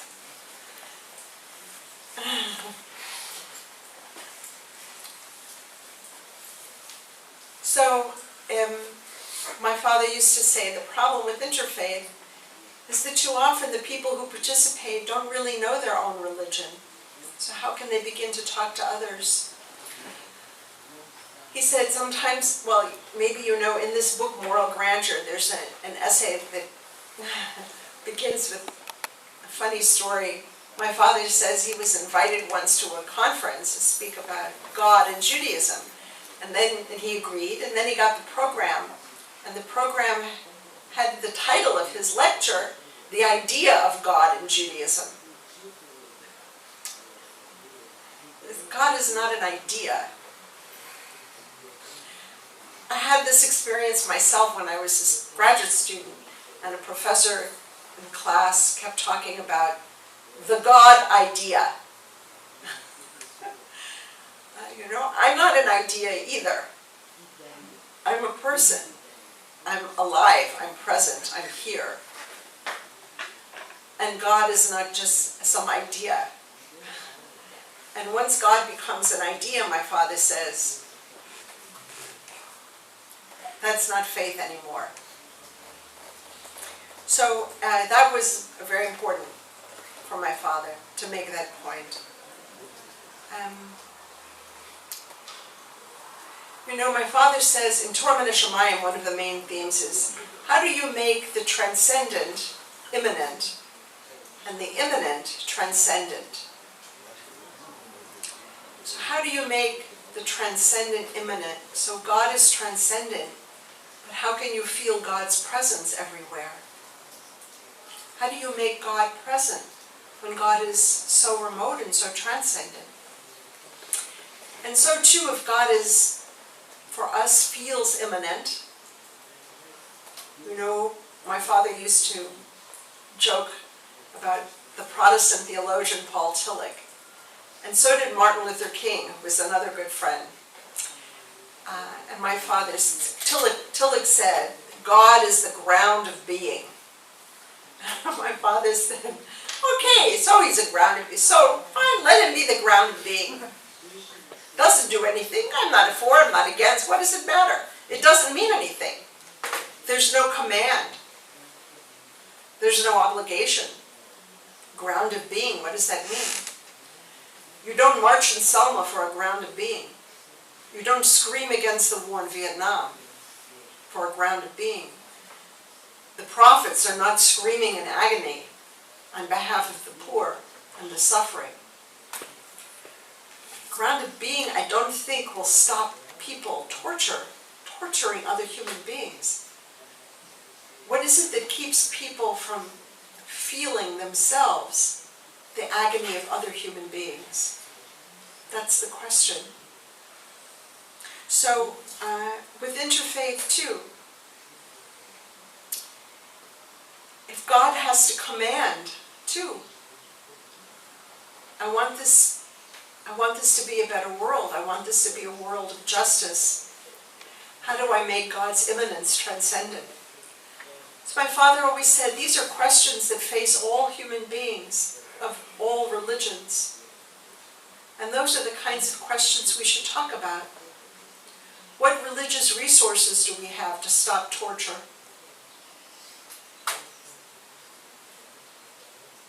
It doesn't matter what our particular religion says. That's not the point. More important is, what questions do we ask as religious people? There's so much talk these days about leadership. I see all the time, I have 2 children, and there are all kinds of programs that come through. Send your children to this camp, or this program, we train leaders. And I keep thinking what my father would say. He would be appalled. What leaders? It's principles. It's principles, moral principles. That's what you want. What's a leader? If a leader, you know, Bolsonaro's also a leader, no? Trump. So my father felt this is what interfaith really should focus on. And he says in his one article after another, this piece, No Religion is an Island, what do we do in moments of despair? We all have despair as religious people. And how do we support each other in those moments?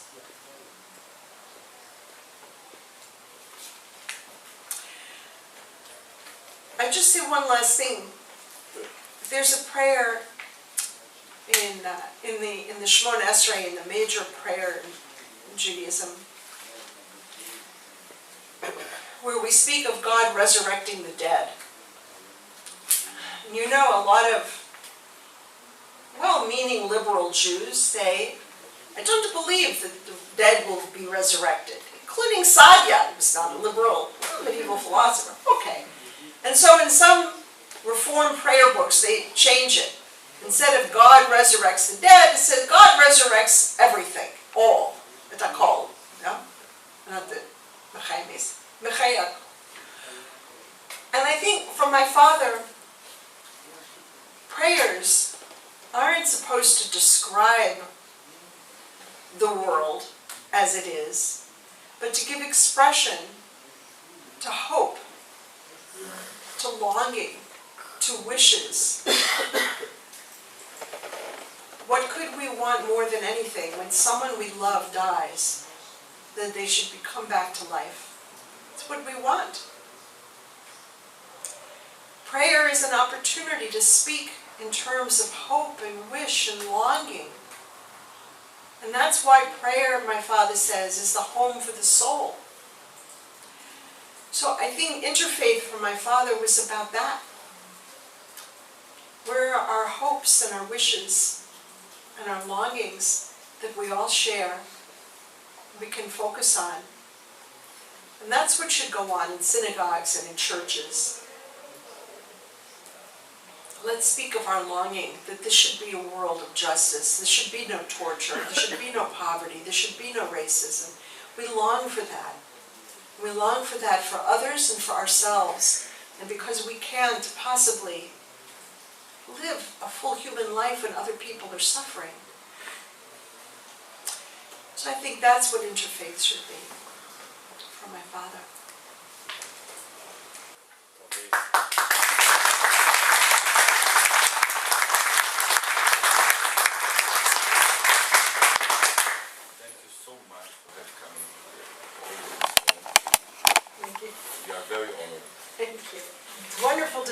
you. I'm so happy that you made this conference. It's wonderful to meet everyone, and I think Brazil is an extraordinary place, and the fact that you are so interested in my father, Jews and Christians here, I think that's really extraordinary. It would make my father so happy. I wish I could phone him and tell him. You can't imagine this community here in Brazil, and he would be so happy.